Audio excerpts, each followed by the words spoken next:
Okay, excellent, excellent.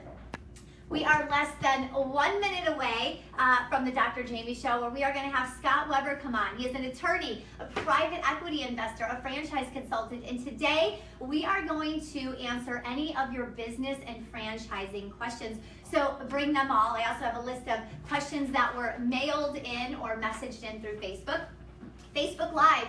Today we have somebody that is going to sit down and read some of the questions coming in. So if you have any specific questions for Scott, we'll go ahead and answer those for you. Those of you on Vid Chat, again, feel free to call in and chat directly with Scott. And it is 9:30, so come on down. I need music or something. Hello, how you doing? Yay, I'm so happy. Thank you for joining us, Scott. Thank you for having me. Yes, we are going to have an awesome day today. And Scott's going to tell us all about his journey, what franchising is, and how it's different from owning a business right here on the Dr. Jaime Show. This is your 1 hour a week where you get inspiration, motivation, and you learn how to set strong goals that will lead you to success.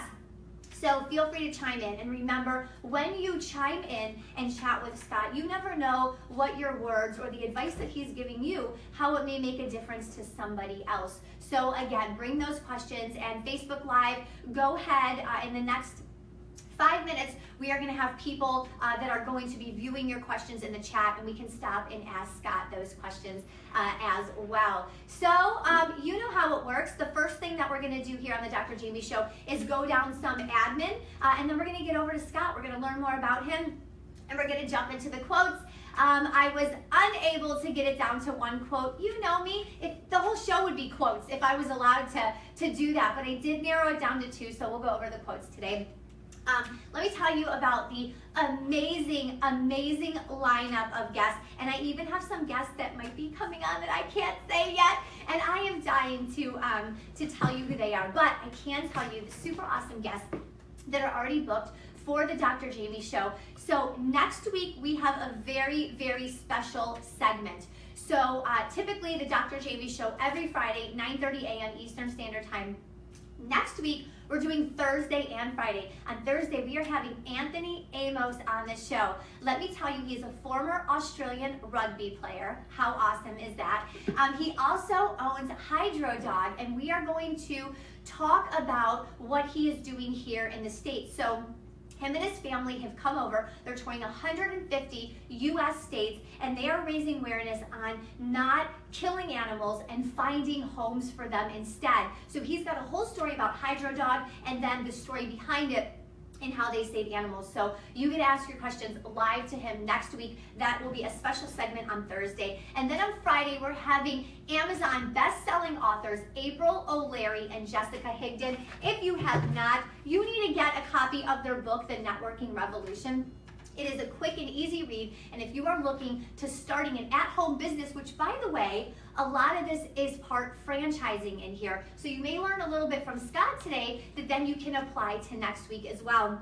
So we're going to take a little break toward the end of December on the Dr. Jaime Show. I want you to spend that time with your family. And then on the 6th of January, we're returning with Day Sheridan, a sex therapist, and what am I going to bang in the new year with, right? Point intended. All things sex. That's right. So bring your questions. That is going to be an interesting morning for sure.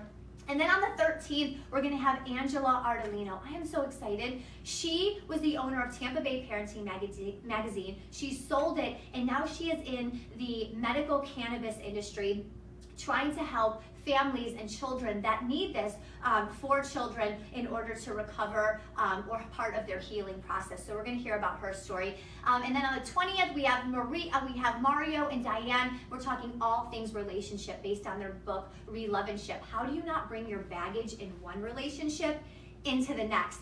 They're going to tell us how to do that. And then on the 20th, we have a gentleman named Steve here, and he was in a tragic accident. He's going to talk to us about how he overcame depression. So for those of you that are in depression, trying to look to overcome, he's going to give you some insight in how to do that. In addition, for those of you that don't understand depression and don't understand how people can become depressed, this is a segment for you where you will learn so much on the topic of depression. And then we're having a nutritionist the following week, Sarah Krieger. I can't wait to have her here to kind of set us up for February is probably when we're back to like fast food and eating gross, right? Because New Year's resolutions last like a week and a half. So she's gonna bring us back on track with our nutrition. And then on the 17th, we're having Dwayne Spires, success guru, talk to us about success, entrepreneurship. I could go on and on with all the guests, but I'm gonna stop there. That is gonna take us through the middle of February.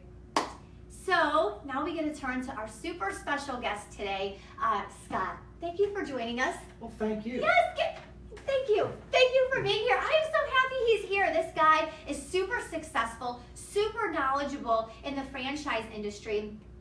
So before we begin and go through the quotes, tell us a little bit about who you are and what you do so we know where we're getting our information from. I just want to know, why didn't I get booked in January and get to talk about sex the whole I time? know. You know. Wow. I'm going to try to make franchising seem sexy, but it's hard to follow that. So, you know, I will bring you on. Everyone in the background is laughing. But yes, okay, so if you want to come back for all things sex, he's welcome back. You're welcome to call in. I don't think my wife will appreciate that. She can come. It's a family-friendly show. So tell us a little bit about what you do, who you are, how did your story get started, etc. Well, I am not your typical attorney. Okay. Most people think of attorneys, they wear suits all the time, they work in big offices in big cities, Yes.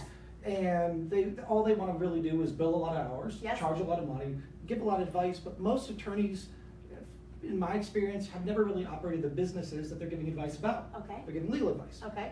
I started off as a franchise attorney right out of law school. Okay. With the largest franchising firm on the planet.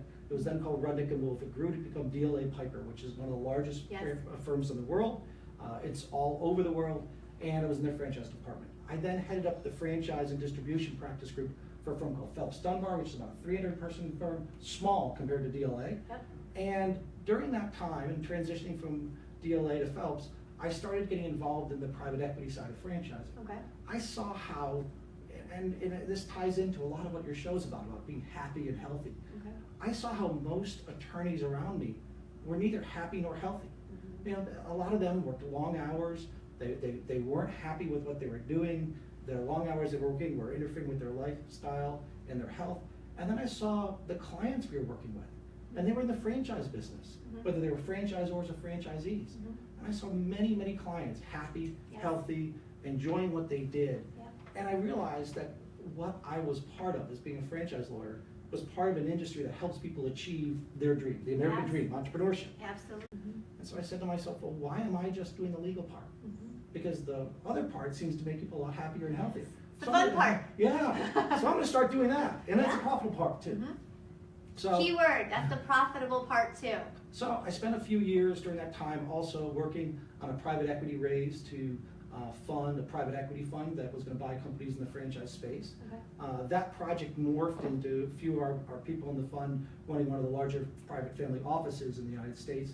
And then along that time, I bought a multi-unit franchise rights from a client of mine, and then helped another company start what became one of the larger consulting businesses in the Gulf Coast region, helping businesses collect from the Nice. BP oil spill, which was a very, very successful business. And throughout that process, I've been investing in franchisors. Okay. So I've been a multi-unit franchisee, Okay. and I am a franchisor in multiple brands, in addition to being an attorney. Okay. Can you it- share with us some of those brands? Do you feel Yeah, like bringing yeah. Well, you mentioned Hyder Dog. them? Okay. In fact, Hyder Dog is owned in part by myself, Okay. Kevin Harrington, which was one of the original sharks in Shark Tank, and Anthony Amos. Okay. And Kevin, Anthony, and I worked together to take a look at companies that are franchisable. Okay. And if they are, well, sometimes we provide services to them, but other times we invest in those companies and help launch them. Okay. And we work with a group of other individuals out of this area. Greg Mazzullo, who's the founder of Proforma, great, one of the larger business-to-business franchisors in the country, who just moved his headquarters to Tampa. Nice. Greg's a great Tampa? guy. Yeah, great guy. Greg's part of that group, a guy named Evan Hackle, who owns Toro, which is one of the largest training and support companies in the franchise space. Myself, Kevin's son, Brian Harrington, we get together, we look at companies, we help incubate them Nice. and grow them and invest in them. Nice. So, That's got to be a great feeling Yeah. to be able to go in and help develop something, especially with people that might not totally have the means to develop it. You kind of go in and you kind of give it structure and you make it blossom. I mean, Those are dreams coming true. Oh yeah, and it makes people happy, and it makes me happy to see people who've said to themselves, I really want something different.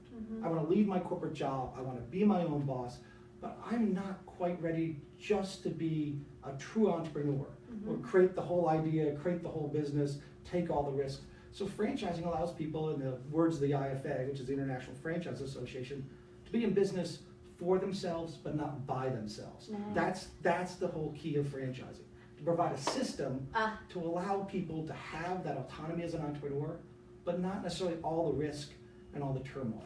He just made a perfect transition for me as host, thank you very much, to the quote that I want to discuss with you today. So there's two of them. I'm going to kind of chime in on the first one, but he just hit it perfectly on the second one. So I want to know your opinion on this quote and if it's true or not. You kind of just touched on it. With a franchise, you have someone who cares as much about the business name and image as you do because they own it. By Jim. So do you agree with that? I do. It primarily, that applies to the franchisor. The first and foremost job of a franchisor is to protect and grow that brand image. And then convey to the franchisees the need to do that along with them, because as all of you grow it better and make it more valuable, all the franchisees in the system benefit. Yes. So I use that fits in. You asked one of the companies I'm an owner of. I'm one of the co-largest shareholders in Shapes Fitness for Women. Nice. So in talking about getting healthy, when I invested in that company, I was 60 pounds heavier. Okay. I had gained a little weight, more than a little, after being in a boating accident.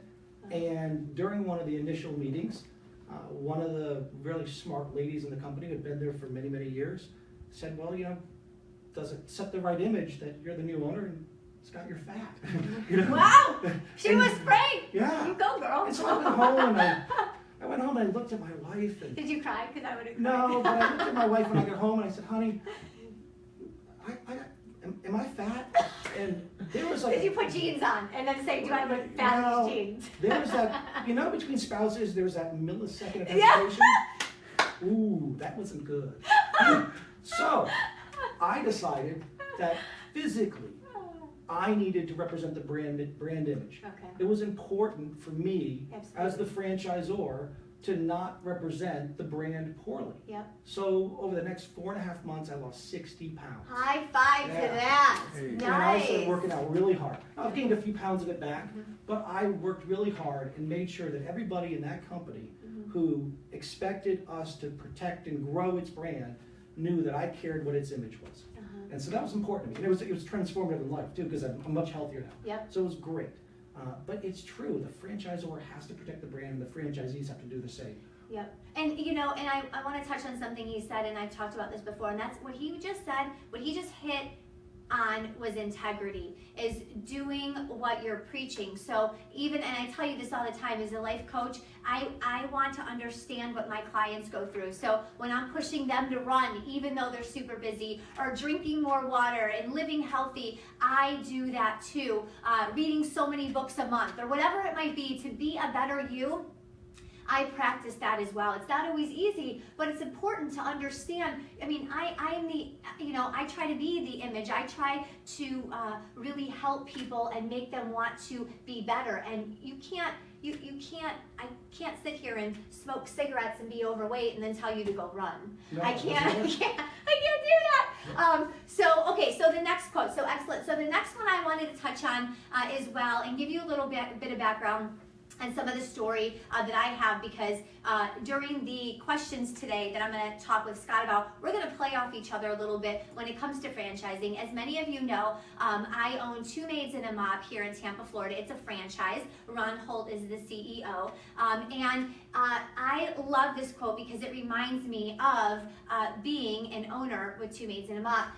What you do today can improve all of your tomorrows. And so we are going to talk today, Scott and I, about the difference between owning a business and owning a franchise. And I owned a business. So I started out as a small mom and pop cleaning company. And what I learned along the way is I had to have a bunch of other jobs just to support this job. I was the cleaning job. I was trying to create policies and systems, and I'm far from an attorney, very far from it. So creating these systems and policies was not my learning style, not my personality style. I was messing them up. I was losing money. It was super, super hard for me. And I wasn't just bringing myself through it. For those of you out there that are gonna start a business or a franchise, know that your family, whether they want to or not, they're 100% a part of it. Okay. They are on board whether they want to be on board or not. And so as I was starting this small business, my family was on board, and I was dragging them through the ringer. I was making mistakes. I felt like a bad wife and mother, and I didn't feel like a very successful business owner. And so I had an opportunity to meet with Ron Holt and merge into a franchise, and I felt like I was losing my baby because I had worked so hard on this small cleaning business that I had, and I didn't want to let it go, but I put my ego aside, and I said, you know what, Jamie, this isn't your forte, is starting this business and developing it into, you know, me someday being a franchisor. So I put my business hat on, and I said, you know what, merging into a franchise is going to make my life easier. And the day I did that, literally probably 1 to 2 months after that, all of my tomorrows were different. My family was happier. I was healthier. I bought my dream home. I have a water view, and those of you that personally know me, I did not come from anything like that. And my dreams have come true all by taking that step into merging and owning a franchise. So that quote resonated well with me for sure. Oh, definitely. Yeah. So, but okay, do you have anything else that you want to add to these quotes before we jump into the long list of questions that we have? Well, you brought up one issue when you were talking about the quote, and that was mistakes. Yeah. And when you talk about the differences between franchising and having your own business and starting off, one of the great benefits of franchising that you got the experience to benefit from is that you're buying the franchisor's mistakes. Yes. You don't want a franchisor to be perfect. Yeah. A franchisor needs to make the mistakes for you. Yes. Because those mistakes for an entrepreneur, when you're just starting out and you were struggling and you had only about this amount of capital put in the business, Oh yeah. you don't have that capital to burn on a mistake. Yeah. And a couple mistakes can wipe out your capital. It will wipe out your capital. If you go to a franchise system and the franchisors made mistakes and also succeeded and figured out what works and what doesn't, you don't necessarily burn that much capital. Personal, you know, your emotional capital, your personal energy capital, and your financial capital on those goose chases, you know, those tangents, those mistakes. I love that it's more than just financial capital. It's emotional capital. Wow. Yes. Oh yeah. Even more. And particularly the startup phase of a business. Yes. You know, you think about you're starting a restaurant, or you're starting a little store, or even you're starting a maid's business. If you had never been in it before, that critical period where you say, okay, I'm going to start spending money as an entrepreneur, and I'm going to open up the business, there's so much uncertainty. Oh, absolutely. You don't know if anything you're doing is right. Yes. You don't know if the money you're spending in advertising is going to have an ROI. You don't know if you're hiring the right number of people. You don't know if you're designing the business the right way. You don't know if you're pricing things the right way. You just don't know, and it causes tremendous anxiety. Now, there are the entrepreneurs who are the true entrepreneurs, the wolves, who they run to that stress. They love that. They feed off of it. They become the Richard Bransons of the world. They love that kind of thing. But for a lot of people who don't want that amount of stress, franchising provides that. It's that system that says, here's how you start the business. Here's how you finance the business. Here's how you go and set up payroll. Here's how you do your initial advertising. This is how you build out the facility, if it has a facility, if it's a store or restaurant. Yep. This is the equipment you need. Yep. Here's where you get it. Yeah. Here's a plan for doing that if you follow step by step, should work. Yep. That is so much better than, oh my God, I hope I'm doing this right. Yeah, and I found too, I was racing so much that I didn't have time. You know, we always talk about get mentors and find support systems. Are you kidding me? How the hell can I find a mentor when I'm just trying to like get through the day to day? I don't even have time to eat, let alone like talk to a mentor. And so what you get, and correct me if I'm wrong here, but this is definitely what I get at Two Maids, is that I get support. So I'm buying policies and procedures, but I'm also buying support. Yeah. I love that. You're buying into a community. Yes. Is another thing you're doing. You have other people who run the same kind of business, under the same brand, who have the same problems that you have. You can pick up the phone. I'm sure you've done it. You've picked up the phone and called another franchisee in the system, said, I'm having this issue. Yes. You don't necessarily have to call the franchisor. Other franchisees can help you. Yep. And that provides a sense of, I guess, sense of peace or calming Yes. or satisfaction, but it has a huge difference on people's happiness as an entrepreneur. Yep, absolutely. Okay, so he answered our first question. So, but before we roll into the second question, are there any other main differences between owning a business for people out there and owning a franchise? I know with franchise we get support, we get more support initially, and you're buying the policies and procedures. Is there anything else that's major difference between people out there that are like, I want to get in, I want to quit my corporate job. I don't know, do I start my own business or do I get into franchising? Well, as I said, you're in business for yourself, not by yourself. Okay. And you can't forget that as a franchisee. Okay. Because you are not in total control as a franchisee. Yep, You good have point. to follow rules. Your franchisor tells you this is how you're supposed to advertise. Yes. This is how you're supposed to use our trademark. Yep. This is how you're supposed to provide the service offering in general. Yep. Like, you've got a lot of systems. You can't be the total maverick. Mm-hmm. If you're that maverick, if you're that Richard Branson type, Yep. if you're that person who has to be the entrepreneur, Yep. if you go to the Tony Robbins mastery things, he talks about the difference between someone who's sort of operational and organized Yep. and the person who's the artist. Yeah. If you're the artist, if it's got to be about you and only your ideas and you want to drive them, franchising is not for you. Okay. So that's the big difference, because as an entrepreneur, you can be that artist, you can be that lone wolf, you can be that that person who just drives the whole business and makes it about them. Yep. And it's all their rules and all their way, and they believe they have the right way. That works great for that kind of entrepreneur, to not be a franchisee. Yes. Yeah, and so you can be, and as a franchisee, I can be creative. I can come up with different things for the culture in the office, but as an overall brand image, that is controlled by the franchisor. So, okay, so that was one thing we were going to talk about a little bit later, but let's touch on it now. So other than these people that want to be super creative, are there any other people out there that you would say, probably not a franchise is good for you? Is that the only type of person? You have to also be a kind of person who gets along with people. Okay. You really do. Okay. Maybe to be a franchisee, you mean? To be a franchisee. Okay. Because you have to interact with the franchisor. Okay. You probably have to interact with other franchisees in the system. Okay. You have to interact with the suppliers to the franchisor. Yep. Maintaining those relationships with the franchisor or supplier is important. And so if you're the kind of person who is, quite frankly, a jerk, you don't pay your bills, you try to chisel your bills down all the time, Yep. you treat suppliers poorly, you treat staff people poorly. There are people like that. Yep. And there are people like that who are that domineering and are sort of miserable people, Yep. and they can still be successful in business. Absolutely.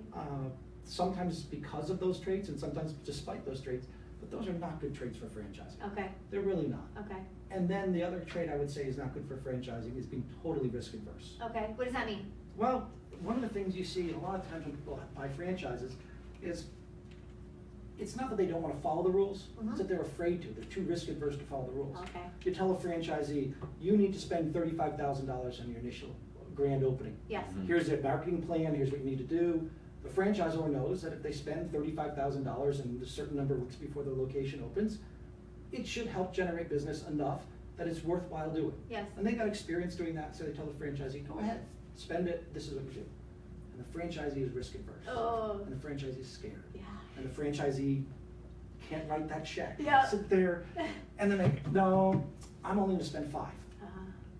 Because they're risk adverse. It's not that they're not rule followers, it's that the risk Yes. overrides, the fear overrides their willingness to follow the rule. Great example. And then they call the franchisor up third month into business and say, I'm supposed to have this huge grand opening bump, and in the first month there was nobody in my restaurant.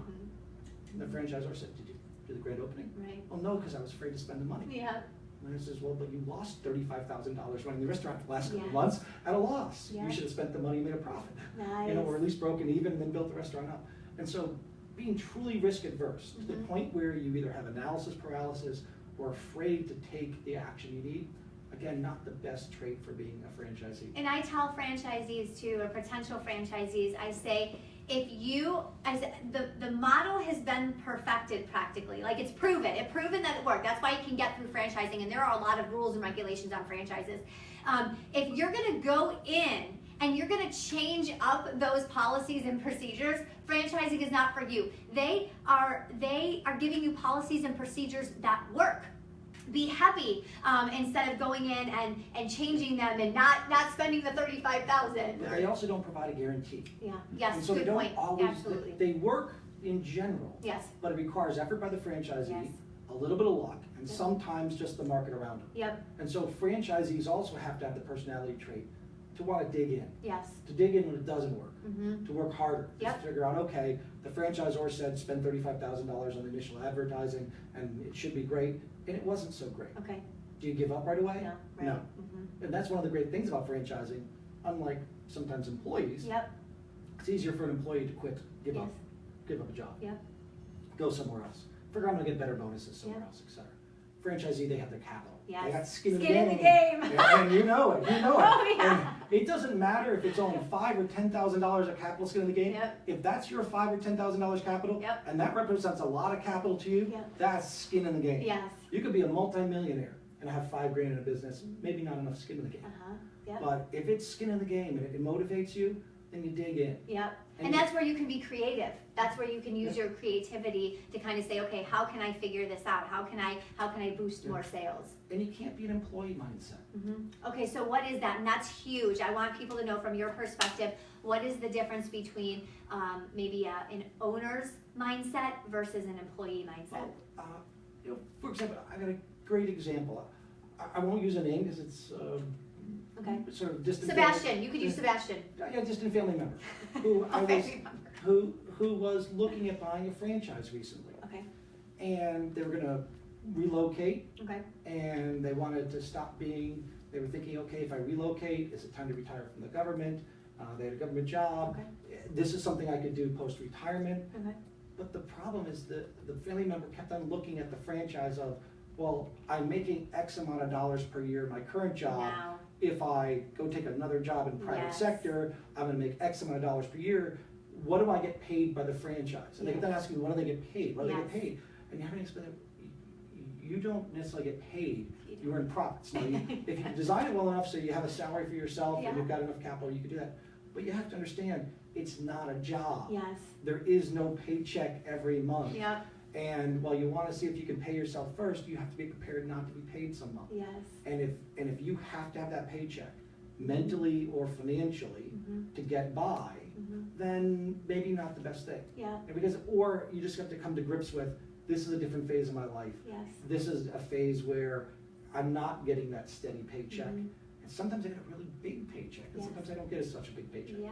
Sometimes I decide, okay, there's gonna be no paycheck because we need to reinvest and buy Or we another. need to pay employees, so I don't. Oh, yeah, and so, because if you think you're not gonna pay your employees, you're gonna pay yourself and they're gonna stay around, or you're not gonna get sued, not gonna pay. So, that happens, you know? Right. And, you know, it's one of those kind of things, it's a big leap for a lot of people, but it's an exciting and rewarding leap for a lot of people. I'm glad you brought that up because one of the biggest things that I see when I talk to people that are looking to franchise is it's specifically the ones coming from the corporate world. It's, okay, well, I'm making $75,000 a year. So you're telling me that I'm going to start out at $22,000? No way. And, there's a quote says something like, entrepreneurship is living a few years like most people won't, so you can live the rest of your life like most people can't. And that's true for what happened to us here. For myself, is that I struggled, and we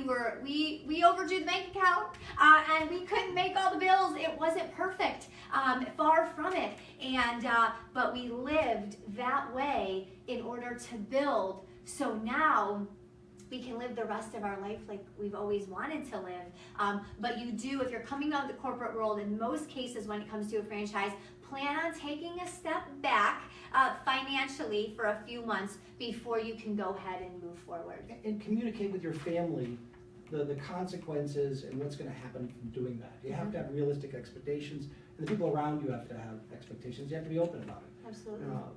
People After being at the law firm Phelps Dunbar, then DLA, then Phelps Dunbar, I formed my own law firm. Mm-hmm. In addition to buying multi-unit franchise rights and being involved in other business, I stepped away from my larger law firm and started my own shop. Mm-hmm. So in that process, I instantly also became truly an entrepreneur Nice. at the same time. payroll, investment, taking down the location, all of that.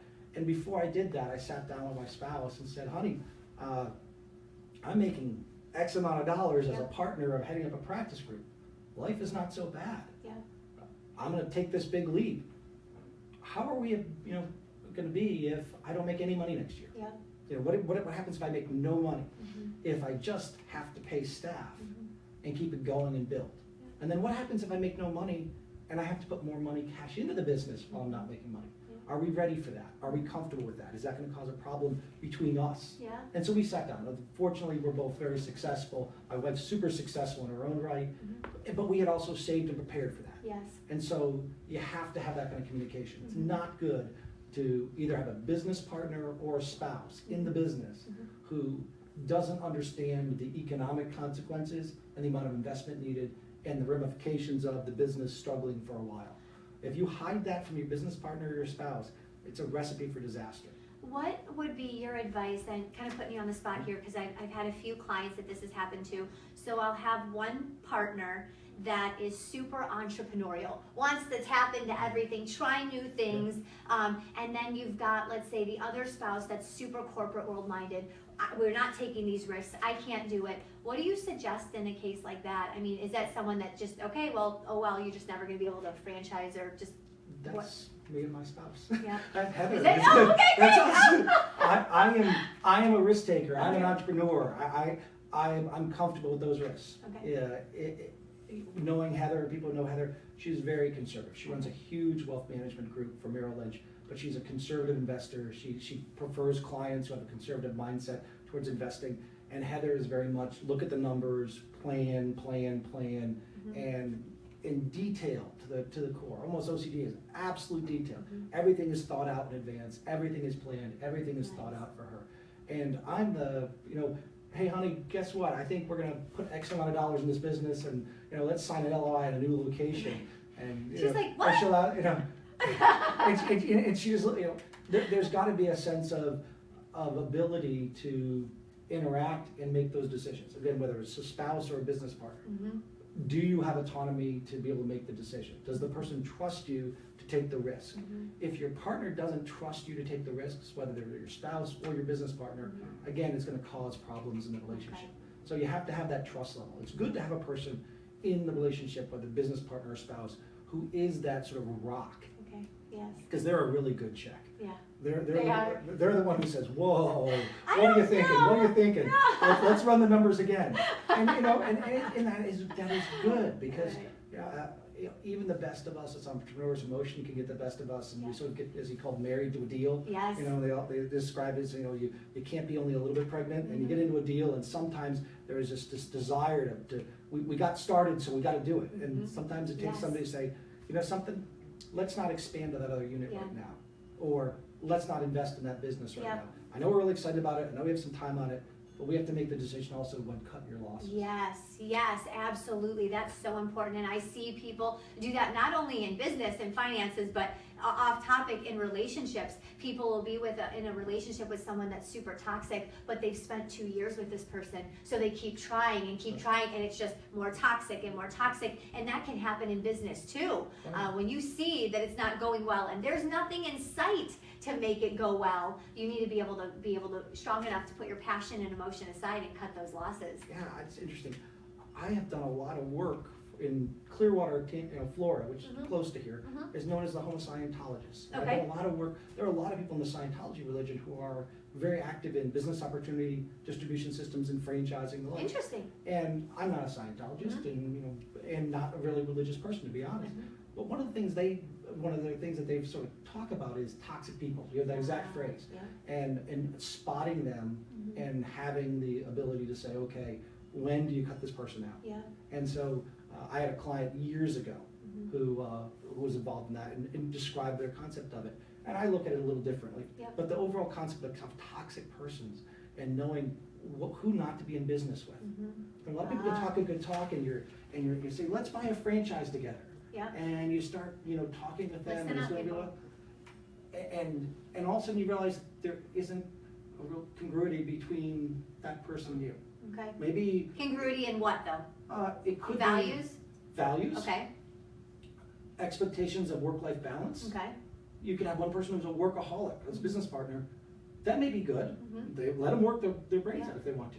But if they expect you to do nothing but work, Mm-hmm. that's a problem. Absolutely. That's the kind of thing that I found was a problem in the practice of law. Okay. You had a lot of partners in big firms Mm-hmm. who lived for the billable hour. They lived for, I'm gonna work more and more and more, and the more you work, the more you make because you bill on hours. Yeah. And in the practice of law, there was a huge pressure by the people who were the overachievers, who wanted to work till 10, 11 o'clock at night, Mm-hmm. to put pressure on people around them in the firms that, well, you should be doing that too. You know, and the bragging of, oh, I don't take any vacations, Yes. and oh, I work around the clock, and oh, I skipped my wife's birthday to work Yeah. on this thing. That's great for some people. Mm-hmm. But if that's not what you want in life, Yeah. it's hard to be business partners with that person Mhm. if they expect you to be the same. Mhm. Now, if they're the kind of person who says, I'm gonna work on the business, and I'll work 24 hours a day, 365, and I don't mind what you do, and Yeah. I'm comfortable with that, and I'm not gonna use that to cause a problem, Yeah. well, that's a great business partner to some Yeah. extent. Yep, You know, yep. We're looking for you. Could you Yeah. call in right now? yeah, especially I'll take it as well. But there's gonna be expectations. Yes. And so that's a huge problem. You can have issues, and I've seen entrepreneurial issues where you've had people who were opposed politically, and it's broken up business partnerships. Now, on the other hand, I am very, very pro one political party Yeah. and one entrepreneurial mindset. And I've got a really great friend of mine Mhm. who's a business partner of Mhm. mine who's as liberal and big government Mhm. as you can get, Yep. and really involved with their party. And we have great discussions over Yeah. wine Yeah. and have a lot of fun Mhm. and battle it out. Yep. But we're the kind of people who can discuss those issues Yes. and it doesn't affect business. Right. But if you're the kind of person who walks away from the table and then doesn't trust your business partner anymore, doesn't like them Mhm. because of that, that's going to be an issue. Okay, Yeah. okay. So knowing your business partner, and also being very cautious too. You know, he talked about missing your wife's birthday and missing these opportunities. So for those of you, it could be you're in a franchise, you're in the business ownership, you're in the corporate world. If that's not what you want out of life, you need to reevaluate your life, because those are the things you are going to look back on, especially if you quit the job or you get fired from the job or you walk away from whatever it is you have. You're going to look back and you're going to be like, how many birthdays did I miss? And so many marriages go sour because of those types of things. Or you look back and you realize that your newborn is now 14 years old, and you've missed so much of their life that you won't get back no matter what. And I think on the first or second Dr. Jaime Show, we talked about life. There was a quote with, life is like juggling a bunch of balls, and family is, work is a rubber ball, and health and family and spirituality are glass balls. And when you drop, let's say the family one, it can shatter.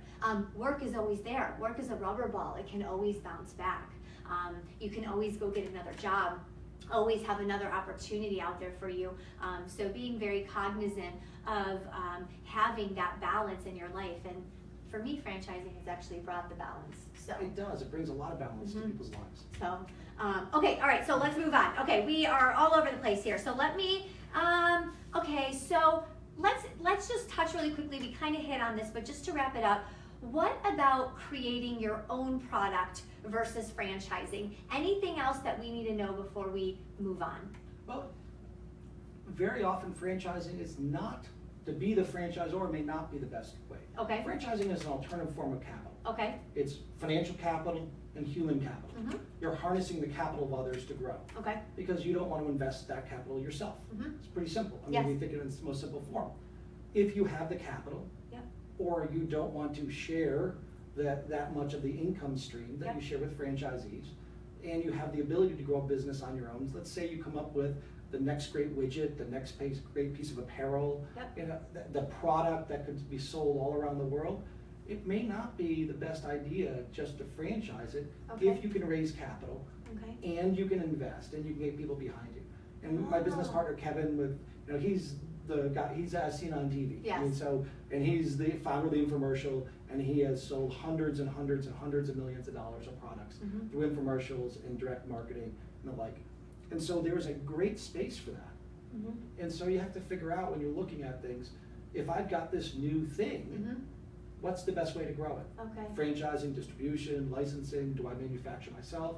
And I work with lots of companies to make that decision. Mhm. So when I think about being a franchise lawyer, what I call a franchise and distribution lawyer, Yep. it's covering all of that. We look at all of that. Okay. How do you replicate the business? How do you grow and expand the business rapidly? So someone could come to you and say, hey, I have this great idea. What do you think is the best route for me to go? And you can kind of give them guidance on that? Oh, yeah. Okay. Yeah, I work with that. I sit down with my partners often and say, what do you think about this product? Okay. And evaluate it. Very often our network can take that product to market. Okay. Take that product, if it's a food product, I've got a network that can get it on the stores of nearly every grocery store chain in the United States. This is the guy you and need so- to know, right Yeah, here. it's not easy to get on the stores of all the grocery store chains, but if you can tell an entrepreneur, within 90 days, you're gonna be on 9,000 plus, Wow. shelves all around the country. That's a pretty powerful thing to help launch a business. Yeah, absolutely. And you can launch a business very fast doing that, Mhm. without having to franchise it. Yeah, okay. So you can look at it, you can say, great product. If I brought it to Kevin and Kevin looked at it and his group wanted to run it on an infomercial, heck, you could sell hundreds of millions of dollars of the product with that person. Do they have to franchise that? No. Okay. Would they probably enter into distribution deals with manufacturers and manufacturing deals, yes. and maybe licensing deals and the Mhm. like all around the world? Yeah, they're gonna have to do all of that, Okay. but they probably wouldn't franchise that. Okay, excellent, excellent. All right, very good. So, okay, so we talked a little bit about the pros and cons. I want to go into, let me see, I want to pull something good. Let's see. Tell us, we want to get personal here for a second. Whoop, whoop. In your own life, how has owning a business given you health, wellness, helped your marriage, etc.? How has To be honest, it's changed my life. Okay. You were talking about missing holidays and the like. Yep. When I was coming up the ranks of the big law firm life, Mhm. I was a workaholic. Okay. I worked my butt off. Mhm. I missed holidays. Were you married? You were married at this We were time? married, Okay. and we missed out on a lot of fun things. Okay. I'm an extremely avid skier, Okay. plus spearfishing, scuba diving. 4 months a year for maybe 3-4 years, I fished on the professional tour for fishing. And I'm a the beach. professional sunbather for those of you So that didn't as know. a hobby, for Ranger boats on the Tarpon Tournament Series. And so I do a lot of that stuff now. Mhm. But for about a decade or so, when I was coming up the ranks, I wasn't doing anything fun. And in fact, I had a really serious life-threatening incident where I literally had to figure out, what do I want to do? And I said, it's time to change. I'm going to no longer be an employee. Even though I was your partner, then you become like an employee. You're a slave to the hours, you're a slave to the long days. I need to have flexibility to do things with my wife and travel. Mhm. And so now, we are very fortunate. We have a beautiful weekend house on a private island here south of here in Florida. We go out and spend time at a place in Beaver Creek, Colorado. We fly up on weekends in the summer to the Hamptons, and we've got a beautiful boat that we keep up in Montauk.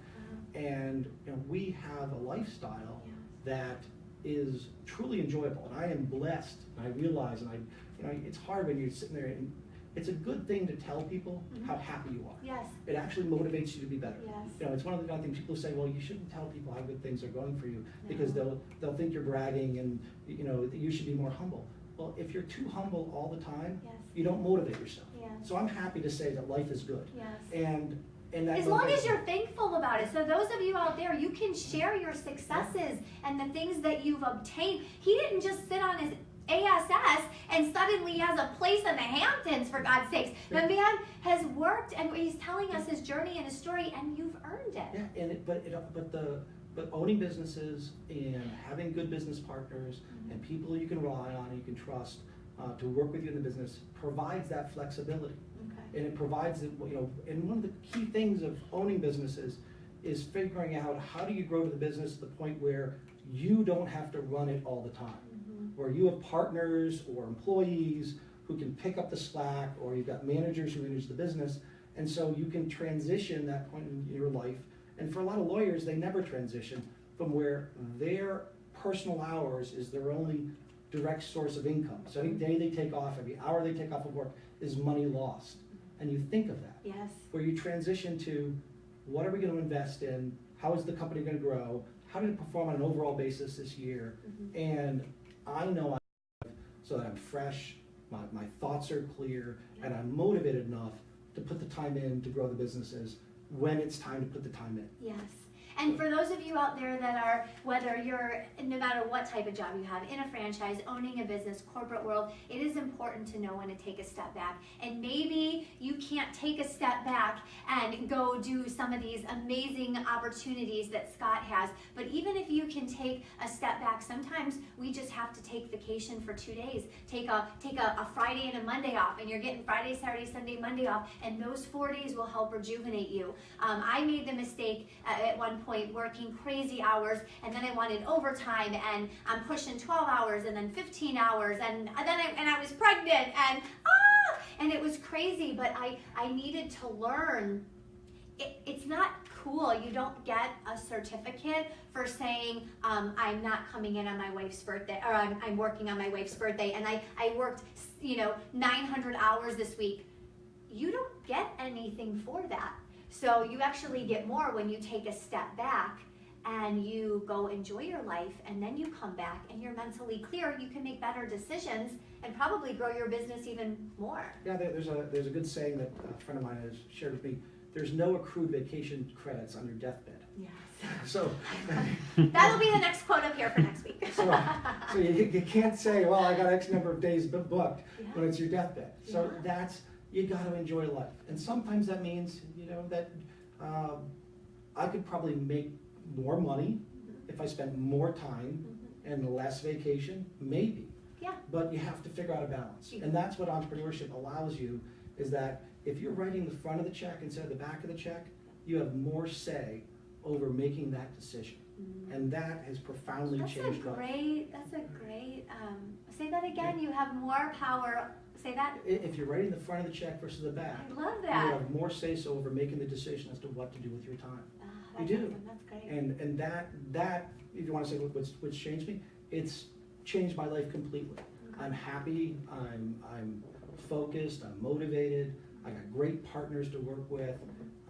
And the other thing that I would say that franchising has changed my life is that I've worked with a lot of great franchise systems that have had a great impact on other people. Okay. And that's one of the things I tend to focus, not necessarily on, and I represent a lot of franchisors, and I've invested in a lot of franchisors, and I represent, but I don't necessarily focus just on the run-of-the-mill franchises.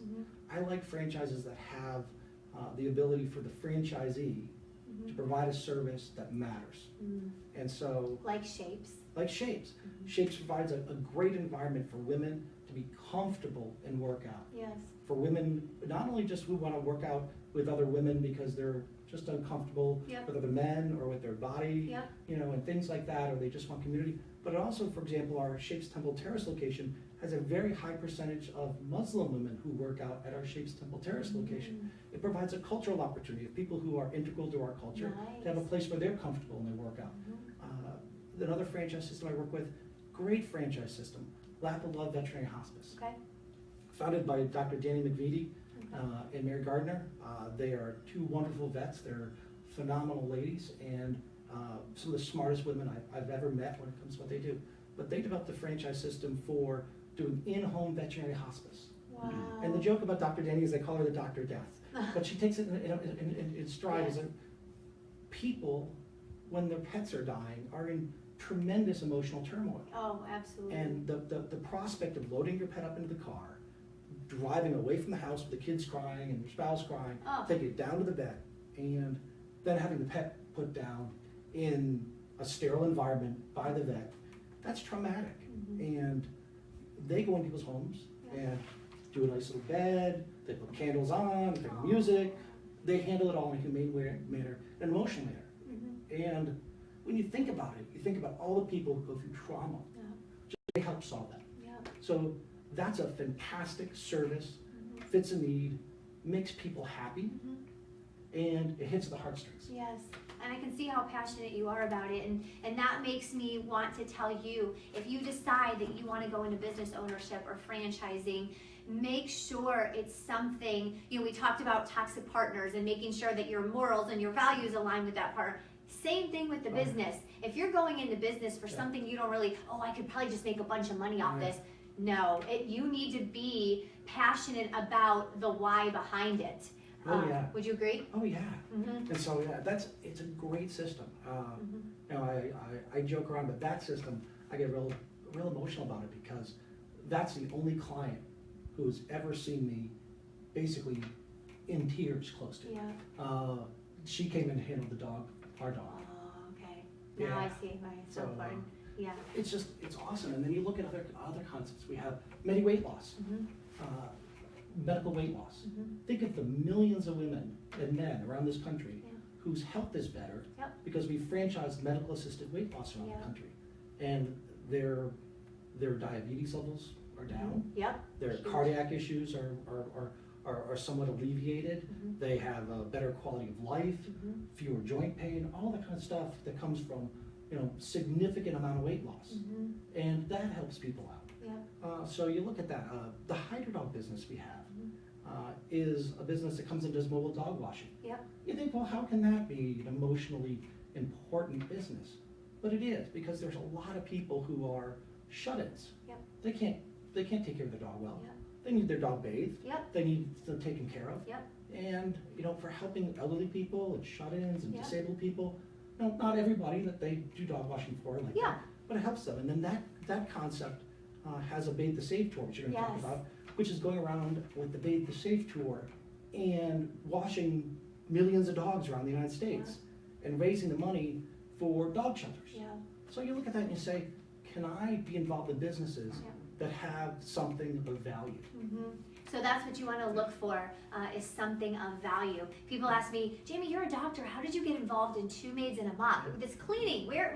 Well, I know as a mom that I used to spend my weekends cleaning and tidying and I'm not spending time with my kids. Well, you know what? I bought the whole damn cleaning company. That's what I decided to do. I said, you know what? Instead of me cleaning, because this place is in shambles, I'm going to have a company that gets to go out and help so many people in the Tampa Bay area clean their homes so they have time with their kids or their spouses or time for themselves on the weekends, on their free time. Instead of cleaning, they get to enjoy them time. And not every franchise system provides an emotional product or service that is something that's dealing with as much trauma or anything like that. Or, you know, even you look at they're not a client of mine, but it's a great company. If you look at Menchie's frozen yogurt, great concept. They're growing very, very rapidly. The founder, Amit, he has been on Undercover Boss, I think 2-3 times. And one of the early Undercover Boss segments he was on, he was asked something to the effect of, you know, what's the secret of your business? And his response back was, and I'll paraphrase, that it's not about his yogurt. It's about providing a smile to somebody for 15 minutes or 10 minutes a day. And that's all they're really selling. At a great frozen yogurt chain, they're smelling a smile. And so people come in, and maybe the yogurt's not so healthy for them. But for that 15 minutes, the people have happiness and they're smiling. That's healthy for them. That's good. Absolutely. And so I like also being involved in businesses that make people happy. And then the whole aspect of, I've left my corporate job, or I left my last business that didn't work well, and I become an entrepreneur, and now I own one franchise or 3 or 4 franchise units, or maybe I started a franchise, and you watch all these people who get the American dream.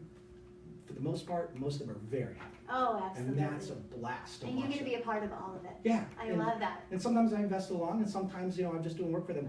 But either way, that happiness is infectious. Yes, so it's absolutely. Awesome. I love it. I love it. All right, let's see how we're doing on time here. Okay, so we have about 7 minutes left. So, and I don't want to get too technical on this question, but just for people out there that are saying, I want to own a business, or definitely I'm really interested in franchising now. What if they don't have $100,000 just hanging around in their living room? How can they, is it even possible then to get funding? Where can you go? There's a ton of money out there. Okay. There's a ton. Your local banks very often are willing to lend. Okay. There's the Sba program. If you're a vet, there's the veterans programs to give preference on SBA loans to veterans. Okay. The IFA has what's called a Vet Fran program that gives a discount on purchasing franchises. Okay. Encourages its members to provide a discount on the franchise fee to veterans and first responders and the like. You can find family and friends to invest along with you. Okay. You can find people who want to be non-operators, Okay. other people, and you can say people who are existing franchisors in town, existing franchisees in town. You can go approach them and say, you're a successful business owner. Okay. You're running your existing business. Would you like to invest with me in mine? And very often they say, well, I got extra cash and it seems like a good business and you're a good operator. I'll invest along with you. Okay. Now you got to get the deal right. But there's a lot of opportunities there for that sort of the angel investor level Yes. and the financing level. Okay. There's also the ability to use your 401k and your IRA funds. Okay. And there are methods for tapping the value of your 401k and your IRA to invest in franchises. Okay. My wife, Merrill Lynch, Yeah. plug her, I'm happy to plug Yep. her. Oh, I love. Hi. They have a great program where they do asset-based lending. Okay. Okay. So what is that? Which basically, they can lend against people's stock portfolios, Okay. and they lend at a very, very low rate. Okay. And, it can be as low as, prime plus a quarter, or maybe just prime rate, which is very low. And the asset-based lending programs don't require you to have a set repayment schedule alone. Okay. So you pay it back when you feel like it. Nice. And so for someone who needs to have a lot of cash flow flexibility, now they're not paying on this operating loan right away. And so if you've got some stocks, you can borrow against those stocks. That's asset-based lending. Okay. And that's a great way of getting finance. Okay, so there are a lot of different opportunities and ways to make that kind of dream come true. And a lot of franchisors have programs set up already as well. Okay. A lot of franchisors, when you're looking to buy a franchise, they'll either say, we have this established program, or here's a list of the banks that our franchisees have borrowed money from. They're familiar with working with us. And if you've got even reasonable credit, more than likely one of those banks is going to lend to you. Nice, And excellent. and that's another good part about franchising, is that very often it's easier to get a loan on the start of the business if it's franchised, because the banks look at it. Okay. There's also... Because it's proven. Exactly, and there's an Sba Registry Program, Okay. which means that if you're a franchisor, Okay.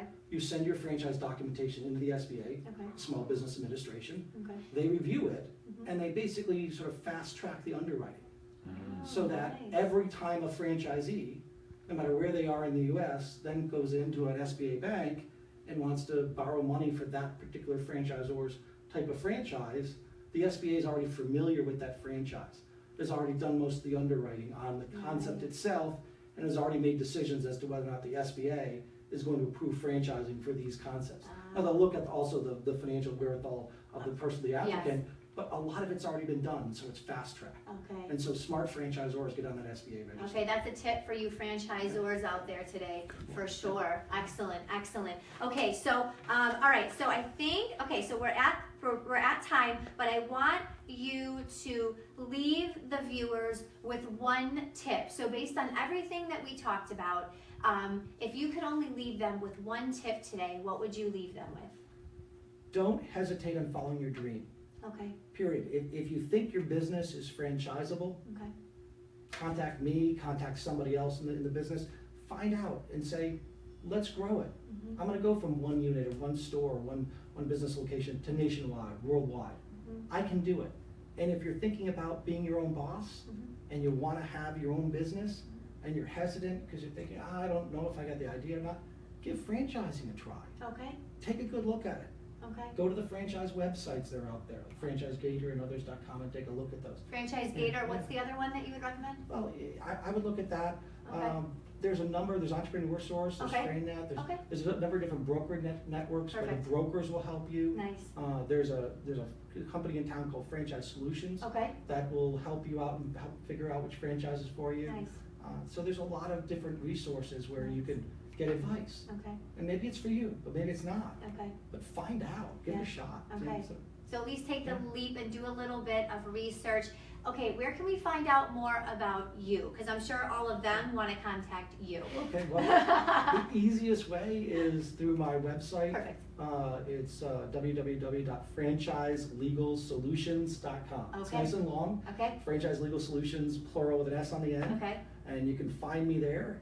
You can find me on LinkedIn Okay. and the like. I'm also on Facebook, but best go to my website. Give me a call at 813-337-6652. Woo woo. That's my That's the number. personal cell. Yeah, Nice. that's my direct at work. I love it. So Thank you. Yeah, and maybe it's right for the person to get into in the entrepreneur business. You don't know until you try. Yeah. So thank you for being on the show today. All right. I could talk to this guy all day. He is awesome. I'm sure he has to go.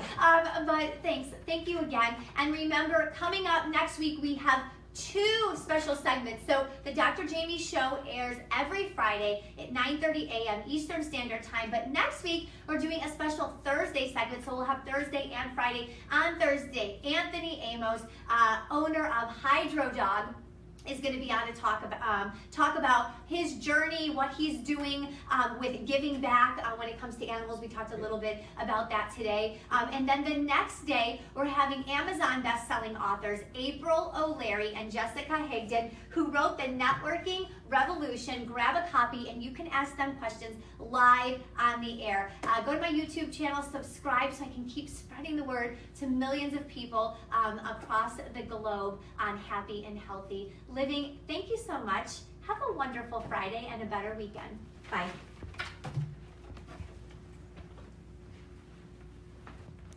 Did I do the emotional thing too much or No, not? It And the was reason, perfect. reason why is And I 70% of new franchisors. Are we off, Wes? No. Oh, Okay. 70% of new franchisors. I did that speech today because